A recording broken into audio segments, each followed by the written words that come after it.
वाईट वाटलं ते, अगं असं काय म्हणते, माझे मिस्टर आहे. मग तिच्या लक्षात आलं, तेव्हा केस काळे करण्याची सोय नव्हती, हे अगोदर सांगतो. मग तिनं काय केलं, तिनं एक एक एक एक एक एक पांढरा केस काढून टाकला त्याचा चिमट्यानं. नंतर काही दिवसानं त्याची जी जुनी बायको होती तिच्याकडे तो गेला. तिला मॅचिंग होईना, कारण तिचे केस पांढरे झाले होते आणि याचे आता राहिलेले काळे होते. मग तिनं चिमट्यानं तेही काढून टाकले. एकूण विचार टकला झाला. भव्य सपत्य इव गेहपतीं लुनंती. अनेक स्त्रिया असतील तर त्या पतीला ज्याप्रमाणे आपापल्या इच्छेप्रमाणे वागायला लावतात त्याला तोडतात. लक्षात ठेवा, त्याची ती अवस्था नाही.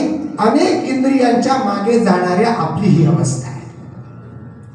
डोळे एकीकडे ओढतात, कान एकीकडे ओढतात, जीभ एकीकडे ओढतात.